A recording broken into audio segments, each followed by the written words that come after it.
Perlu kami ingatkan bahwa video ini tidak bertujuan untuk benar-benar melakukan tindakan hacking di dunia nyata. Video ini hanya bertujuan untuk mendukung kegiatan developing, pen testing, security audit, debugging, dan lain sebagainya. Segala tindakan yang kamu lakukan di luar sana menjadi tanggung jawabmu sendiri.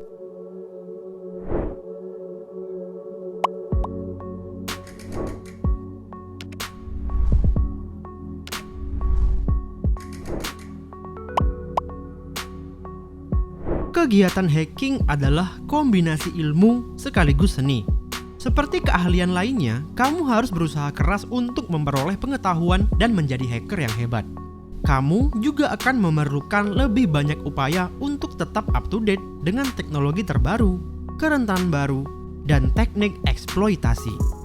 Selain itu, kamu memerlukan serangkaian fase yang berbeda dalam setiap penyerangan, di mana hal ini akan membantu hacker untuk membuat serangan yang terstruktur.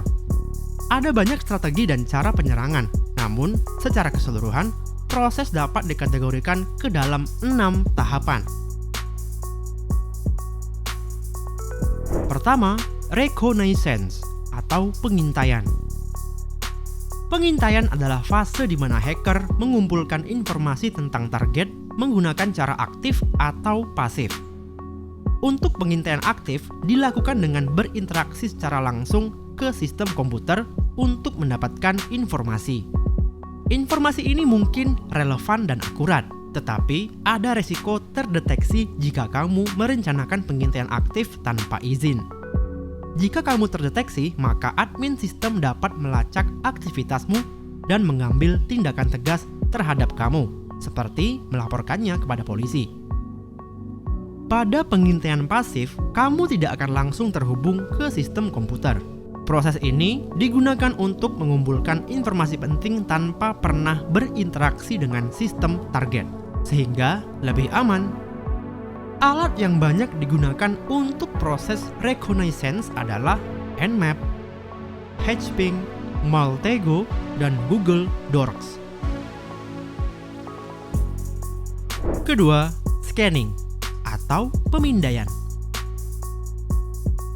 Scanning adalah seperangkat prosedur untuk mengidentifikasi host, port, service, menemukan sistem operasi, arsitektur, sistem target, serta mengidentifikasi kerentanan dan ancaman di jaringan.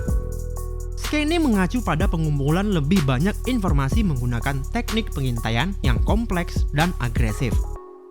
Alat yang digunakan dalam tahapan ini adalah Nessus, Nexpose, dan Nmap. Setelah melakukan proses ini, seharusnya hacker telah mendapatkan kerentanan yang dapat dieksploitasi. Ketiga, gaining access. Setelah kerentanan ditemukan melalui proses scanning, dan selanjutnya hacker akan mencoba memanfaatkannya untuk masuk ke sistem. Alat utama yang digunakan dalam proses ini adalah Metasploit.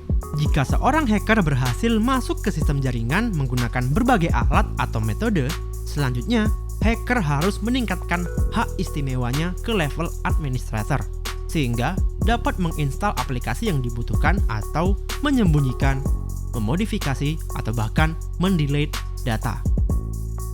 Keempat, maintaining access atau menjaga akses.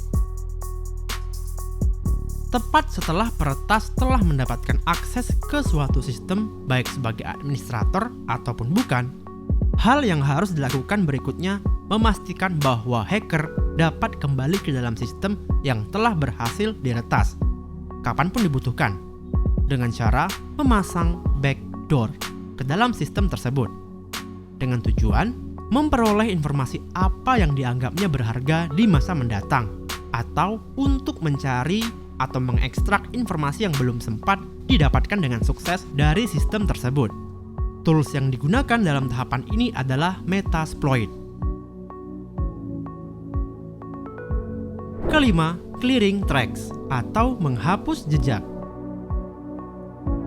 Tahapan ini sebenarnya merupakan aktivitas yang tidak etis untuk dilakukan oleh golongan white hat, karena tahapan ini berhubungan dengan penghapusan log dari semua aktivitas yang terjadi selama proses peretasan. Namun, bagi Black Hat, mereka selalu membersihkan semua bukti, sehingga di kemudian hari tidak akan ada yang menemukan jejak yang mengarah ke dirinya. Proses ini melibatkan modifikasi, atau merusak atau menghapus nilai log, mengubah nilai registry dan menghapus semua aplikasi yang dia gunakan, dan menghapus semua folder yang dibuat. Keenam, reporting atau pelaporan.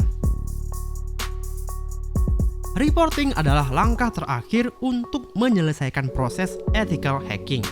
Di sini, ethical hacking menyusun laporan dengan temuannya dan pekerjaan yang telah dilakukan, seperti alat yang digunakan, tingkat keberhasilan, kerentanan yang ditemukan, dan proses eksploitasi. Dokumen reporting ini akan dijadikan panduan bagi organisasi dalam memperbaiki sistem yang mereka miliki. Proses reporting ini hanya tersedia bagi golongan white hat saja. Nah, itu dia tadi tahapan-tahapan secara umum saat melakukan kegiatan hacking. Perlu diingat bahwa prosesnya tidak standar. Kamu dapat mengadopsi serangkaian proses dan alat yang berbeda sesuai dengan teknik yang kamu sukai.